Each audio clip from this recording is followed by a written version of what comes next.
मैंने सुना दी, अब ध्यान पूर्वक सुन लीजिए। ये आखिरी बात है, इसको ध्यान पूर्वक एकदम से सुन लीजिए और गांठ मार लीजिए। कह देखो, तुम अब यह विचार अपने मन से बिल्कुल निकाल दो कि मैं मरूंगा, मैं मरूंगा। यह विचार अपने मन से बिल्कुल निकाल दो। यह तो पशु बुद्धि है कि मैं मरूंगा।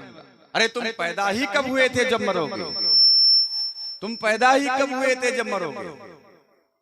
पैदा तो यह शरीर हुआ था, शरीर मर रहा है और शरीर से शरीर पैदा होता है, आत्मा नहीं पैदा होती।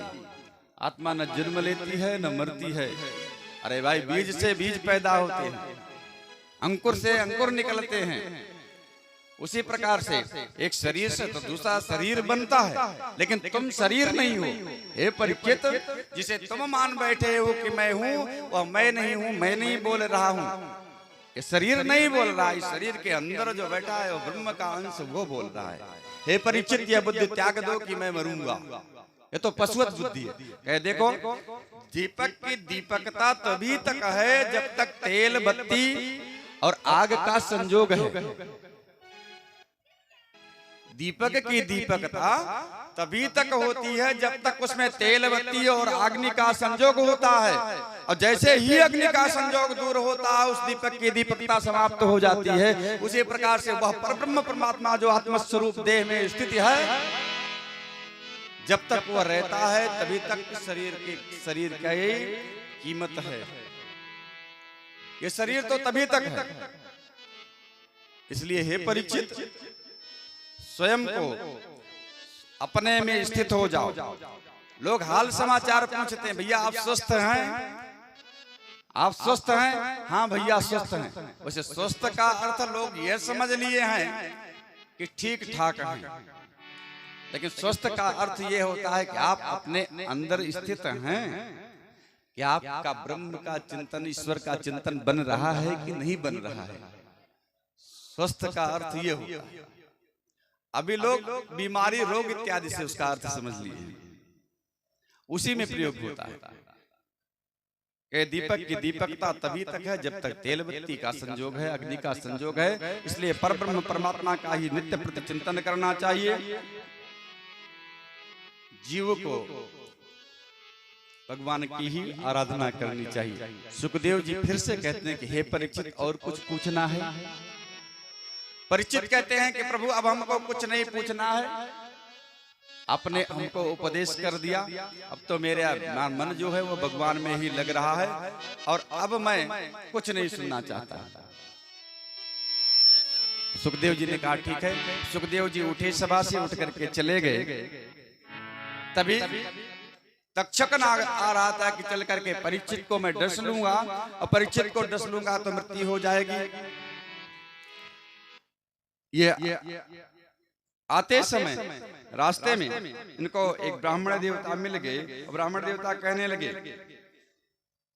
कि हे तक्षक, तुम कहाँ जा रहे हो? कहे कि मैं तो जा रहा हूँ, जाकर के तक्षक परीक्षित को काटूंगा और परीक्षित को काटने से उनकी मृत्यु हो जाएगी। कहा अच्छा ठीक है। अब ये महात्मा जी कहने लगे कि देखो, उनको काटना मत, उनको काटोगे तो मैं भी चल रहा हूं तुम्हारे साथ। मैं उनको चल करके, अगर तुम विष से काटोगे तो मेरे पास मंत्र शक्ति है, मैं अपनी मंत्र शक्ति से उनको जीवित कर दूंगा। जब इस प्रकार से कहा तो तक्षक ने कहा ठीक है। तक्षक ने एक पेड़ में अपना विष का प्रहार किया। पेड़ में जब विष का प्रहार किया तभी पेड़ सूख गया। जब पेड़ सूख गया, पेड़ के सूखने के बाद फिर कश्यप जी ने अपने मंत्र के प्रभाव से फिर से उसको हरा भरा कर दिया। और हरा भरा कर दिया तो तक्षक कहने लगा कि देखिए, आप वहां पर न जाइए, आपको मैं बहुत सा धन देता हूं। धन दे करके कश्यप जी को वहां से वापस कर दिया। फिर तक्षक नाग गया, जाकर के इनको काटा। जब इन तक्षक को परीक्षित को काटता है, इसके पहले ही परीक्षित ने योग के द्वारा अपना शरीर त्याग दिया था। योग के द्वारा शरीर त्याग दिया था। जो प्रेत योनि की बात थी, प्रेत योनि में नहीं जाना पड़ा इनको। पर ब्रह्म के चिंतन से योग के द्वारा प्राण त्याग दिया, तक्षक काटा, इनका शरीर भस्म हो गया। इनके पुत्र जन्मेजय जी को इस बात का पता चला तो इन्होंने सर्प यज्ञ किया। यह सर्प यज्ञ मध्य प्रदेश के नागदा नामक स्थान पर हुआ था। वहां पर सर्प यज्ञ हुआ, वहां ब्रह्मा जी ने आकर के इनका निवारण किया। निवारण करने के बाद इतनी सारी सब कथा हुई। इसलिए हम लोगों को नित्य निरंतर नित्य प्रति भगवान का ही स्मरण करना चाहिए। और फिर पतितः स्खलितश्चार्ता चुदिता वा विवशो ब्रुवन् हरये नमः इत्युच्चै मुच्यते सर्वपातकै। जिनको गुरु मंत्र इत्यादि नहीं मिला उनको हरये नमः का जप करना चाहिए। हरये नमः का जप इत्यादि करने मात्र से ही जो हमारे पाप हैं वो सारे पाप नष्ट हो जाते हैं। प्रेम से या बिना प्रेम से हरे नमः का जप करें तो हमारे जो जितने पाप हैं वो धीरे धीरे समन हो जाएंगे। फिर आइए हम लोग भी भागवत के अंतिम श्लोक का एक साथ मिलकर के उच्चारण करते हैं। फिर हम अपनी वाणी को यहीं पर विराम करेंगे। फिर भगवान संजोग करेंगे तो फिर कई कथा में आप लोगों से मुलाकात होगी। नाम संकीर्तनम यस्य सर्व पाप प्रणाशनम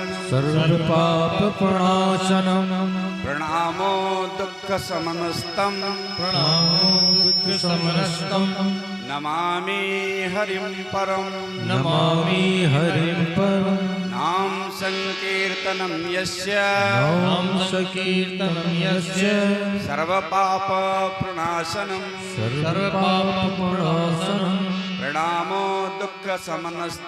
प्रणामो दुःख समनस्तम नमामि हरिं परम नाम संकीर्तनम यस्य सर्व पाप प्रणाशनम प्रणामो दुःख समनस्तम नमामि हरिं परम। हम उस परम हरि का ध्यान करते हैं। इस प्रकार से अंत में शुरू में व्यास जी ने प्रार्थना किया था जन्माद्यस्य यतः, जो आदि से जन्मादि विकार रहित से, आदि से जो जन्मादि विकार से रहित है, ऐसे हम परम हरि को प्रणाम करते हैं। इतनी ही बात में सारी भागवत की कथा को ही समाहित कर दिया। बोले वृंदावन बिहारी लाल की। हम ये चाहेंगे आप लोग यहाँ से जाने के बाद भी भगवान का नाम अवश्य स्मरण करेंगे। यही मेरी दक्षिणा होगी मान लीजिए। इसलिए कि भजन ही मूल है। भजन कुछ न कुछ होना चाहिए, थोड़ा ही हो ज्यादा हो, जितना समय निकाल सके काम करते रहे, नाम जपते रहे। आनंद छवि